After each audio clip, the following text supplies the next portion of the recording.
Hello, good afternoon, and welcome to the Midday News on 3FM 92.7. My name is Beatrice Adu. The news is also live on Casmi 107.1 FM and across the world at 3news.com. Coming up in the next 30 minutes. Old Tafu MP Vincent Asafwa drags the government to the Supreme Court seeking an order to declare as unconstitutional processes in motion to remove the Chief Justice Beatrice Adu.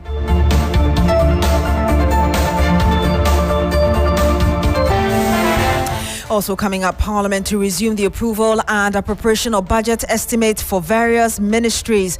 After a marathon session, we saw a number of tax handles scrapped and others reviewed upwards. And much later on the program, doctors at Konfanochi Teaching Hospital threatened to suspend surgical procedures at the hospital due to an acute water shortage problem. Details of these stories and many more coming up very shortly.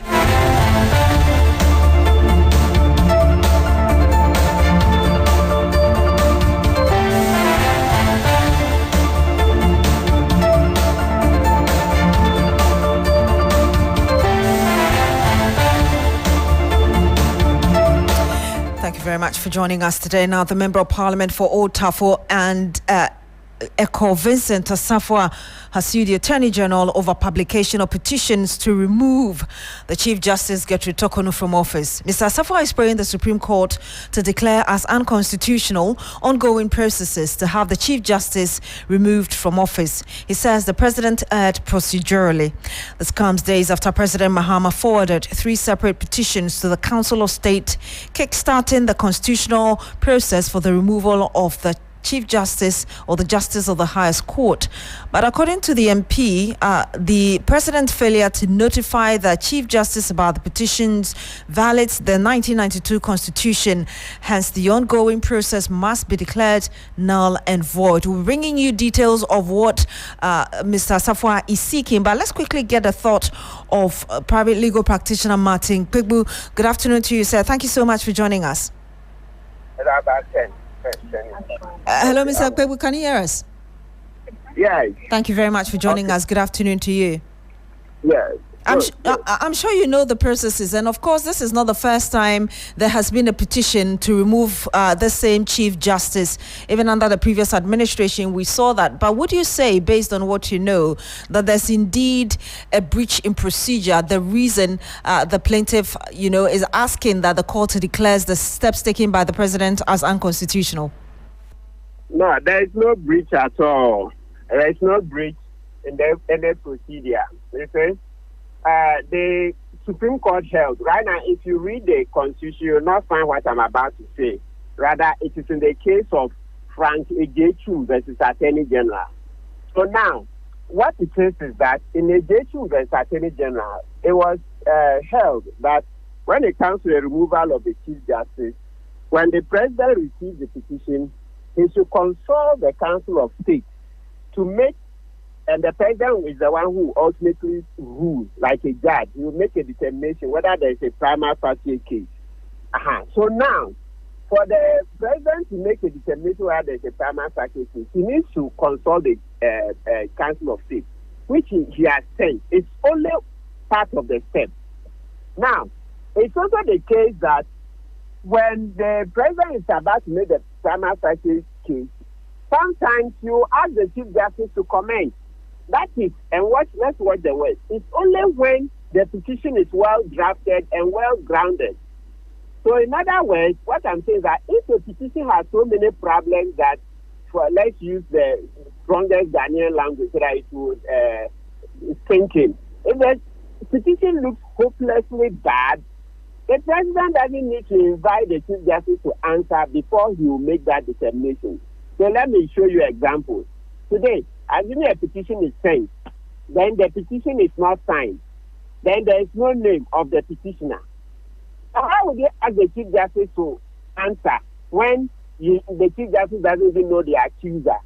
So because of petty mistakes and serious mistakes with petitions, it's reasonable for the President to open it, look at it, and then ask for the advice of the Council of State sometimes before asking the Chief Justice to answer. So that in situations where the petition is hopelessly bad, they would not ask the Chief Justice to respond. So for me, well, it's okay. It's a lawsuit, but in a way, it helps to develop our jurisprudence. But the key thing we should watch is that the president will not send a petition that is hopelessly bad to the Chief Justice. And so, to determine whether something is hopelessly bad, it's reasonable for the president to ask for the advice of the Council of State without first going to the Chief Justice. So the president can say, in forwarding it to them, that, look, I noticed there's XYZ lacking in the petition. It makes it deficient. I don't think I want to forward it to the Chief Justice. What do you think? Etc. So it's when they look at it and say, oh, no, we disagree. We think it is something that should go. And then upon second thought, not second thought, then upon reviewing the response of the Council of State, if the president agrees with them, then he will send it. So I don't think that he has breached the law. So where he will be breaching the law is assuming he had looked at it with the Council of State and then made the determination that there is a prima facie case when he has not sought the comment or the defense of the Chief Justice. That's the one that you say he has breached the law, because that one then it means that the president has taken a decision against the Chief Justice without first hearing the Chief Justice. That's where it arises. So if I get in our past, it's important we mention this. There was once a petition that went without signature. Instead of Kufuado to throw it out, and at the time the Kufuado now called the petitioners to come and sign. So another president looking at it may say, no, I won't call the petitioners. I want to throw it out. It's faceless. So let's give the president the opportunity to decide. If I get your explanation correctly, you are disagreeing with the relief sought by Mr. Safwa that upon a true and proper interpretation of Articles 146 and 296 of the Constitution, the President was necessarily supposed to notify the CJ about this. No, sorry, I lost you a little bit. I'm saying that based on what you've just said, you obviously disagree with that relief sought by Mr. Safwa in court, which says that upon proper interpretation of Articles 146 and 296 of the Constitution, the President erred by failing to notify the CJ before taking this matter to the Council of State. Absolutely. I disagree with him. And even when you read the Frank-Ejekin case, the Attorney General, they made those, they gave such indications that, look, sometimes the petition can be frivolous, terribly bad. Look, let's give another example. And sometimes let's not think that these are far-fetched. You know, in a democracy, somebody may not, okay, let's not give reasons why, but you know, somebody can just write a petition against Chief Justice, and it will just be full of insults. The Chief Justice is X. The Chief Justice is why. I mean, all unprintable words, giddy, and doesn't say much, but just full of insults, invectives, vitriol. You think it cannot happen in a democracy? Yes, for all manner of reasons, a petition can be like that.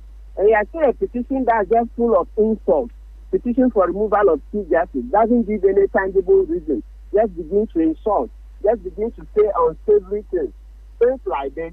Then we are saying that pass it on to the Chief Justice to comment before the president will say, oh no, I don't see any reason stated there. My last question to you is, again, based on what you're saying, you think that the president finds substance in the petitions and is the reason he straight ahead went to the Council of State? No, that's not what I'm saying. That the president has to peruse it and see if it meets some basic requirements of the law before he will invite the comments of the Chief Justice. And in perusing it, he's allowed to seek the advice of the Council of State. So that's what I see that they are doing. You look at it, listen, should we invite Chief Justice? Or looking at it, it's so bad that it should be thrown away. So there's that level. If it's terribly bad, and no lawyer will tell you that no, he disagrees. If it's terribly bad, it can be thrown out without asking the Chief Justice to respond. So to determine whether it's terribly bad, if let's say the president has made his mind that it is terribly bad, he can ask the Council of State, I think this is terribly bad. I want to throw it out without asking the CJ. What do you think? Then they will give their response. Okay, Beatrice. We'll have to end it here. Yes, thank you very much, Martin Pigbu, private legal practitioner. We have one of our legal desk members, Dennis Poberi, in the studio with us. Dennis, aside from the bit I mentioned, which is the declaration that upon the true and proper interpretation of Articles 146 and 296 of the Constitution, the President perhaps erred in taking this thing to the Council of State without first notifying the Chief Justice. Aside from this relief sought, what else do we have in this writ? Well, so there's also the other relief to the effect that the plaintiff in this particular suit wants a declaration that failure by the President to notify the Chief Justice and obtain her comments and responses to a petition for the removal of the Chief Justice before triggering the process for her removal constitutes a violation of the fundamental right to fair hearing contained in Articles 23 and 296, and renders the consultation processes for the removal of the Chief Justice initiated by the President now void and of no legal effect. The plaintiff is also seeking a declaration that upon the true and proper interpretation of the said provisions, i.e. Article 1461, 2, 4, 6, 7, together with Articles 23, 57, 3, and 296, that failure by the President to notify the Chief Justice and obtain his or her comment and responses to the petition for the removal of the Chief Justice before triggering the consultation process with the Council of State amounts to an unjustified interference with the independence of the judiciary enshrined under Article 1271 and 2 of the 1992 Constitution. Basically, all these reliefs are to the effect that the process which is ongoing should not be seen to be constitutional. It should be seen to be a breach of the Constitution, a breach of the person's right, and in this case we are talking about the Chief Justice. If the person in question is not notified, her responses are not elicited to inform whether or not the Council of State together with the President in their consultation process, which you understand is ongoing, will make a prima facie case as required under law. Let's see how the case goes. Thank you very much, Dennis Poberi. He is a member of our legal desk as well as the producer of Ghana Tonight on TV3. Now, President John Mahama is expected to assent to the electronic transfer levy, e-levy repeal bill anytime soon. The repeal of the e-levy has been widely welcomed by Ghanaians who strongly opposed the tax. The levy, introduced in 2022 by the previous New Patriotic Party administration, imposed a 1.5% tax on electronic transactions, including mobile money transfers, bank transfers, and online payment. Meanwhile, Parliament is today continuing to approve appropriation and budget estimates for various ministries after a marathon session which saw a number of tax handles scrapped and others reviewed upwards. The House also on Wednesday successfully repealed the tax on all lottery winnings, that's betting tax, and the emissions levy, among others. Subsequently, the percentage on some tax handles were adjusted upwards. Now, this is how some Ghanaians responded to the repeal. Just take a listen. Usually people complain a lot when they are sending you money. So now that it's been taken off, I think it's good for businesses. Customers are no longer going to be concerned about the e-levy charges and all that. And I think one annoying thing that used to happen was usually when you go out to buy something from the market, people are more concerned of the charges than the money itself. So they usually pass a comment like, for charges, they come home, and it's really annoying. So most of the Ghanaian youth, myself included, I think it's kind of good news because we'll be able to do our transactions a bit more without having these taxes being deducted, especially the betting tax, because it's something that I felt was unnecessary. I'm happy the betting taxes has been taken off because my brothers, my fellow colleagues that do the betting, when they lose alone. But when it's time that they win, then the government is going to take 20%. And you had some Ghanaians expressing their views about the repeal of the e-levy. The now Mayoral economist Professor Godfrey Bokwin says Ghanaians are being robbed in the name of taxes. He spoke earlier on New Day on TV3. Our problem is not just because we are not collecting enough tax revenue. That's not the problem. Okay. That's not the problem. What is the problem, Prof? The problem is that we have not been efficient with our expenditure. It is spending that stimulates growth. So even though we have a structural low tax to GDP ratio, it has never constrained government from spending the way they want to spend. Because the difference between our expenditure to GDP ratio and tax revenue to GDP ratio is explained through borrowing. So we have borrowed. It's not like government hasn't spent simply because we are not collecting enough revenue. We have spent. In fact, relative to the size of our economy, and we have data to back that, relative to the size of our economy, Ghana has spent like Malaysia. But have we gotten the returns that Malaysia has gotten? So we have spent relative to the size of our economy like Ivory Coast, like Benin quite recently, like Singapore, like Malaysia and the rest of them. They got growth. And you had the economist Professor Godfrey Bokwin. Still on this, Executive Director of the Importers and Exporters Association, Samson Awingobit, has also been reacting to the special import levy that was extended to 2028.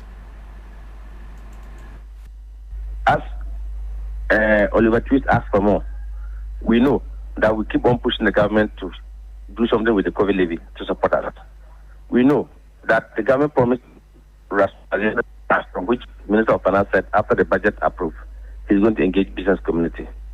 We know that the American government decoupled the VAT and health insurance at the port, which is standing on its own and then giving double taxation or a cost for the business community. The current Minister of Finance said they were going to reverse it and then have engagement with business community. We strongly believe that if someone says, I'll give you 50% and start giving you 10%, he will continue small. We have confidence and belief in the government. That a government that campaigned that they were strong, they were business friendly, that is a fair market government. They will move from taxation to production.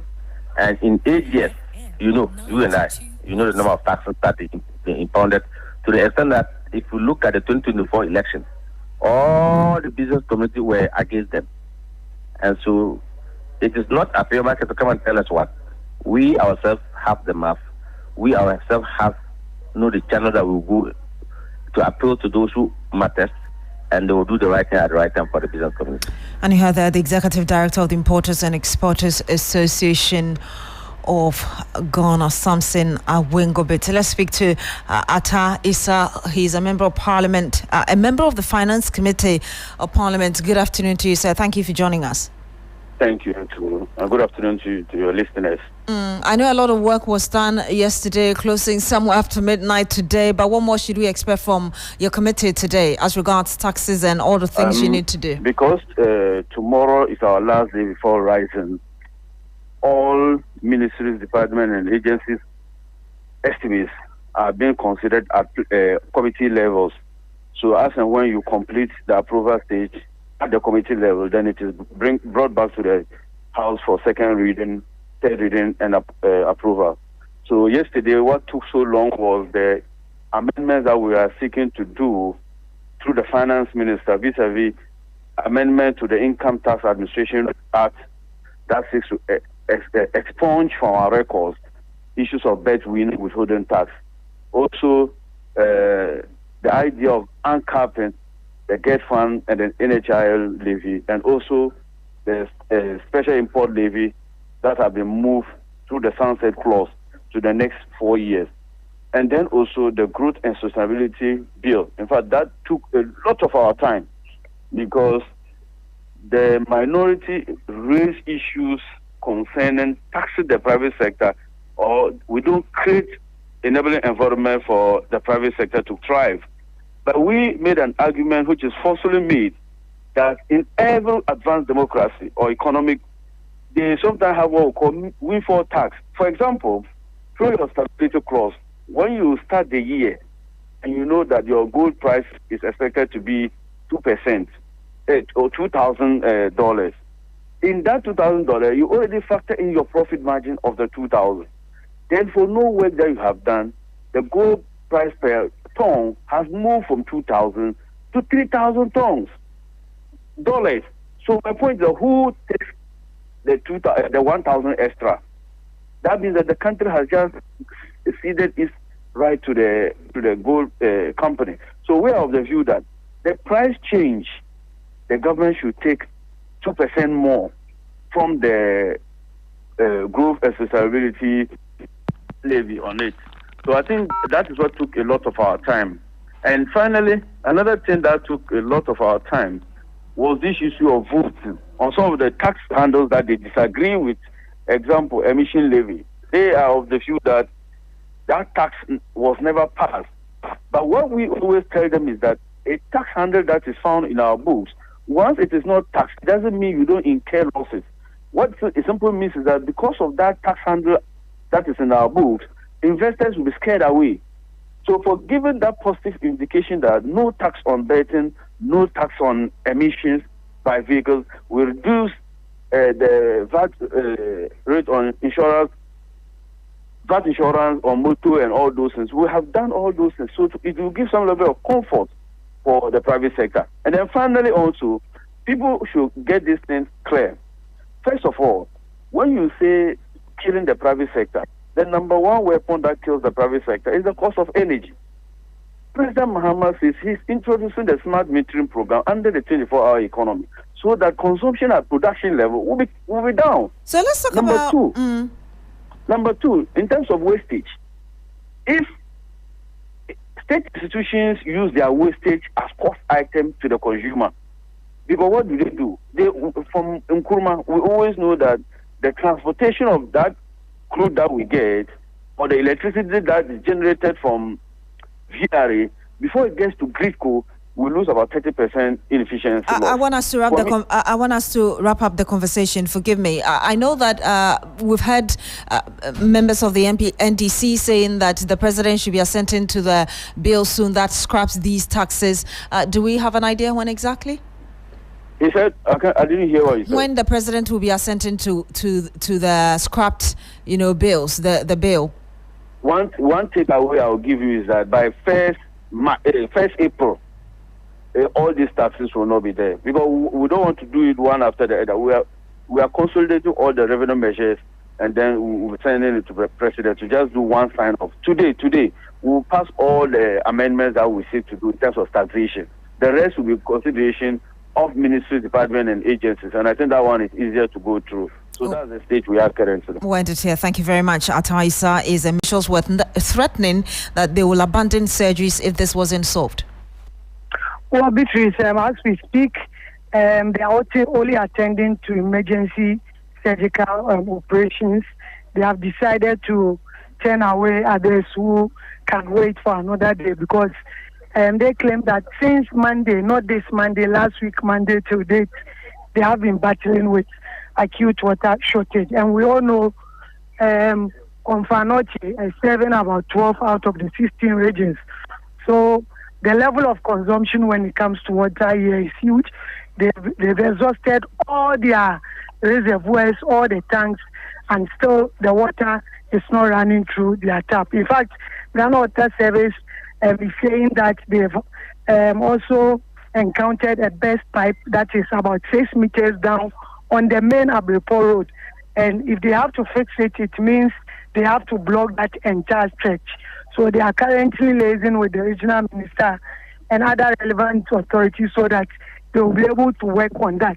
But until then it means that Confanoche and other facilities will have to suffer. Every day they bring them water from their tanks. But like I said, because of the operations and the level of consumption, the water is inadequate. And for that matter, it is affecting effective and efficient delivery of healthcare services here. So now they are just waiting on what will happen. But like I said, only emergency surgical procedures have been attended to. For the others, they have to be turned away to come when they have stable water. Do we have any word from the Ghana Water Company Limited there, or even the regional minister on this to respond to this?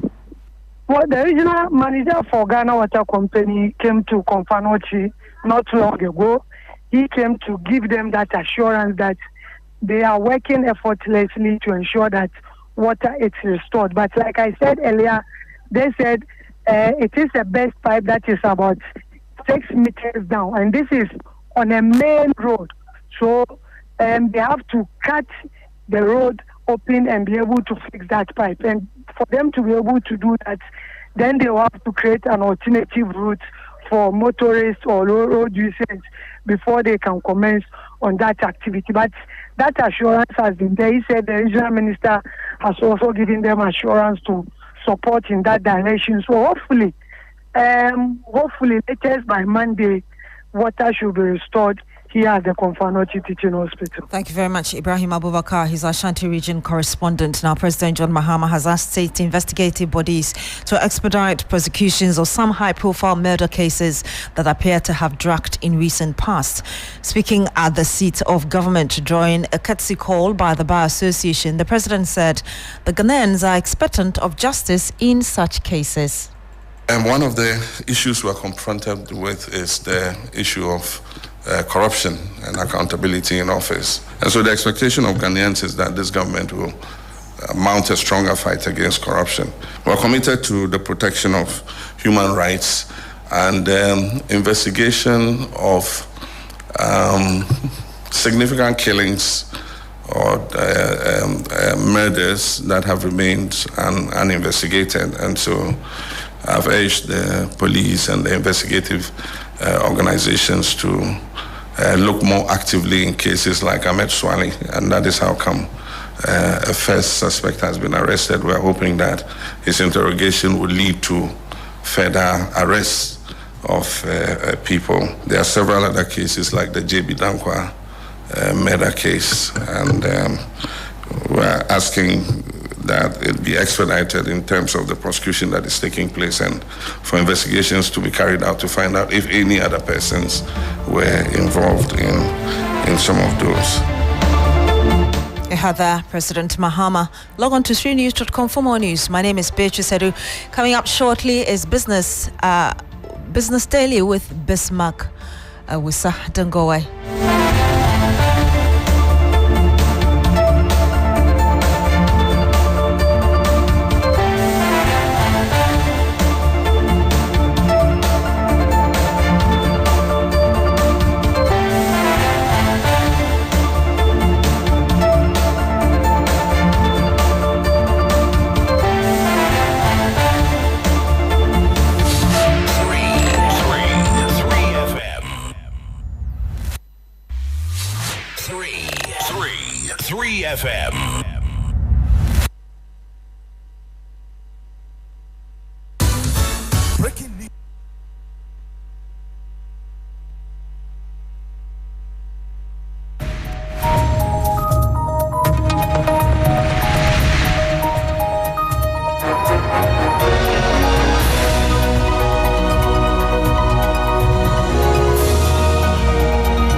Hello, good afternoon and welcome to Business Daily on 3FM 92.7 with me, Bismarck Awusa. Coming up this afternoon, Bank of Ghana's Monetary Policy Committee concludes first meeting and the Governor Dr. Johnson Isiama with policy rate decision expected tomorrow, March 28. Also, Ghana Stock Exchange extends rally as market capitalization hits 136.99 billion cedis. Plus, Advertising Association of Ghana accuses MMDAs of complacency in hazardous billboard displays. We'll hear from Executive Director Isaac Kujo.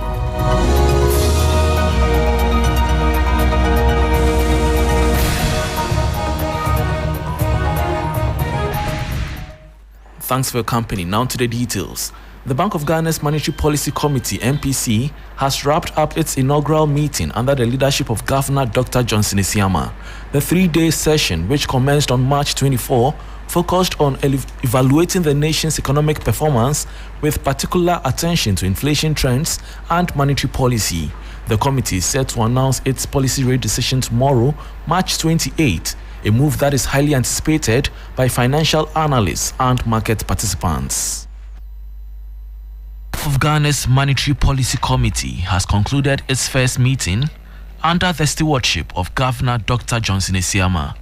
Over the past 3 days, the committee has scrutinized various economic indicators, including inflation rates, exchange rate stability, and overall economic growth. Currently, the benchmark interest rate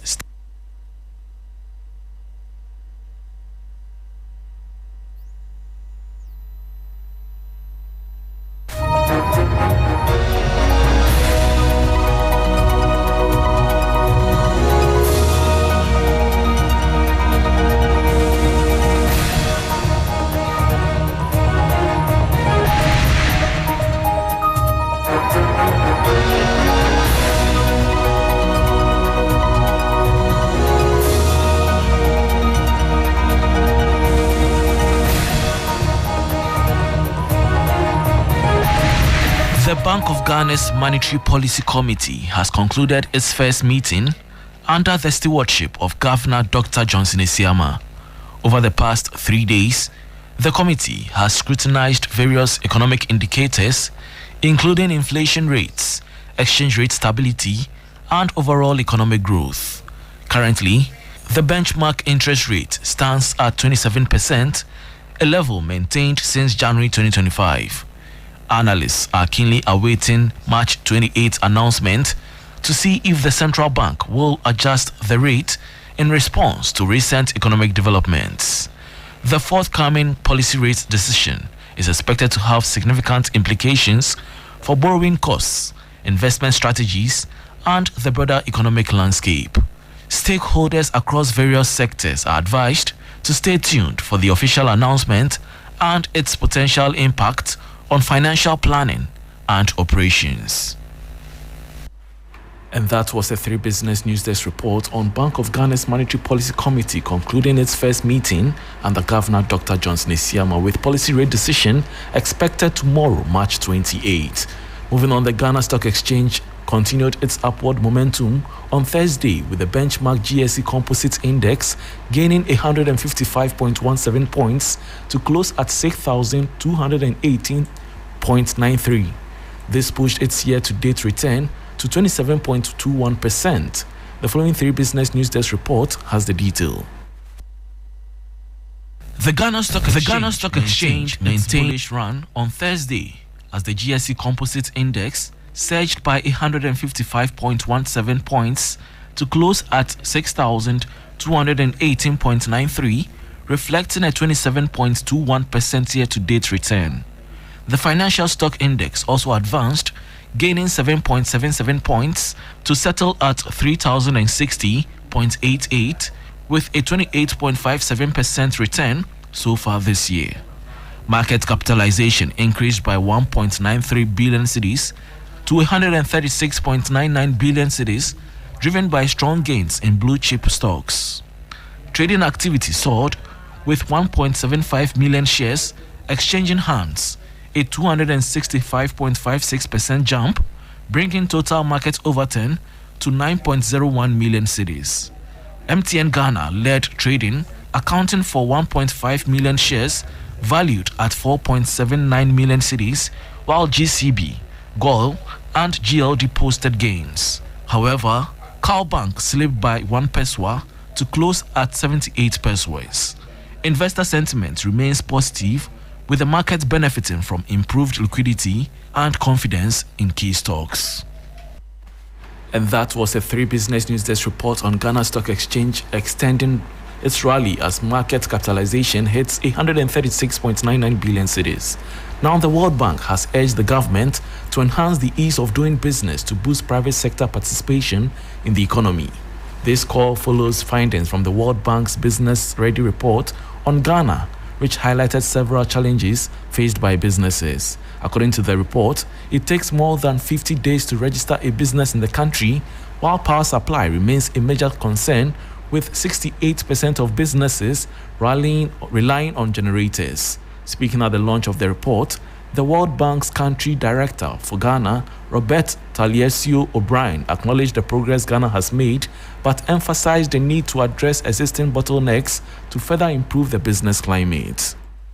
Registering a new business in Ghana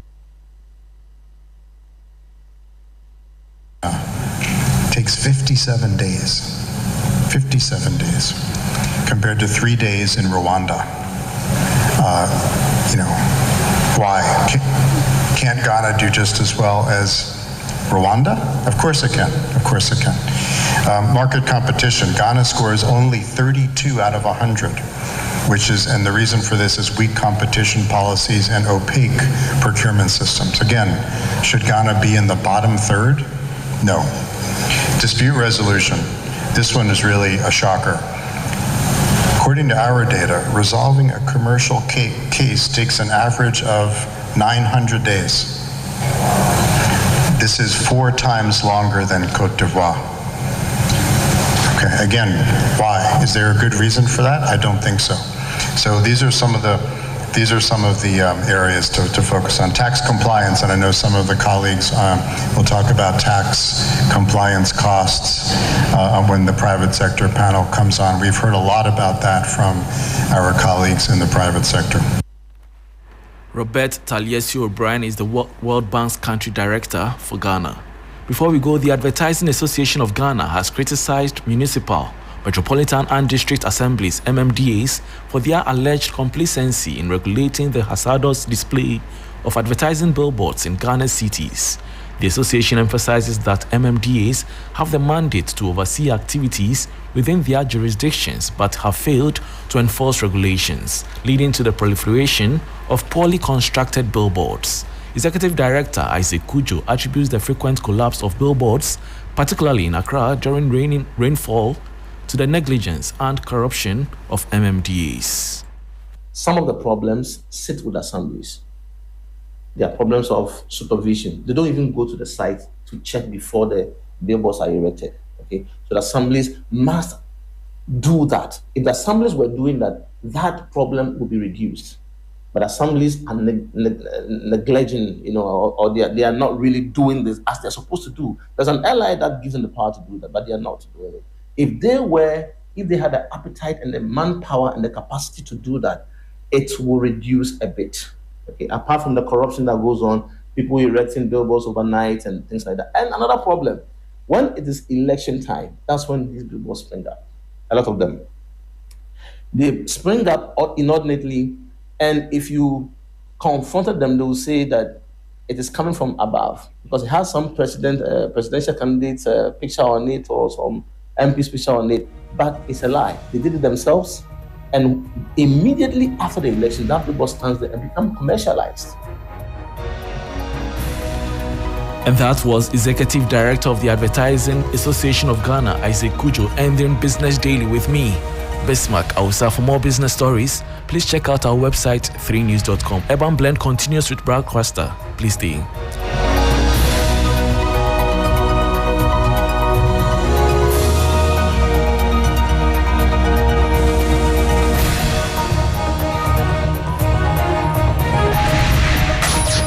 Accra gets busy on this frequency. 92.